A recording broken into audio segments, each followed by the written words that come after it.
Si può scrivere Mose, passante, ospedale, tram, bonifiche, ma alla fine si legge sempre soltanto Mantovani.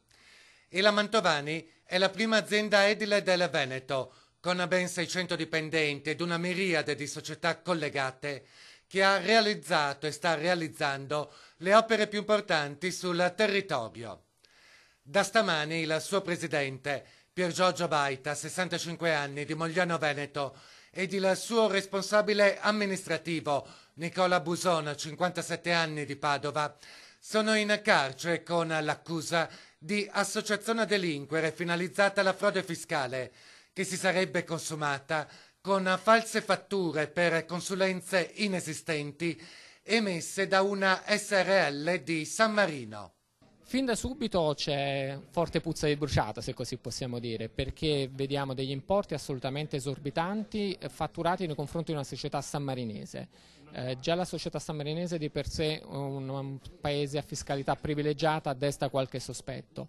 L'oggetto di queste prestazioni è molto generico, molto vago e questa società non ha alcuna, a prima vista, apparente struttura per poter fornire queste prestazioni, pagate tra l'altro a un prezzo molto superiore ai valori di mercato. In sostanza un escamotage neppure troppo complicato, al quale si sarebbe affidata anche la Adria Infrastrutture, il cui amministratore delegato, Claudio Minutillo, 50 anni di Mestre, ex segretaria dell'ex governatore Giancarlo Galan, è stato sottoposto a misura restrittiva.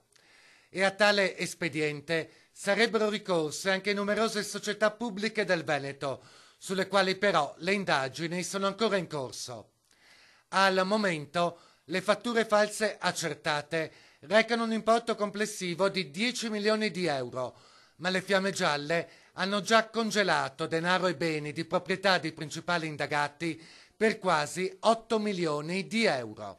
Sequestri sono venuti un po' in tutta Italia, ovviamente principalmente tra le province di Padova e Venezia, sono la maggior parte appartamenti, conti correnti bancari, 2 imbarcazioni, 4-5 autovetture, anche una polizza assicurativa. Un sistema, quello delle false fatture, che secondo Fiamme Gialle e Pubblico Ministero sarebbe servito non soltanto ad abbattere i costi, ma a creare anche fondi neri dai quali attingere denaro.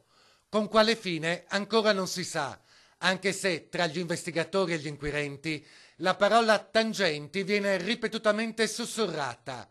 L'impressione è che l'operazione Chalet sia soltanto al primo atto.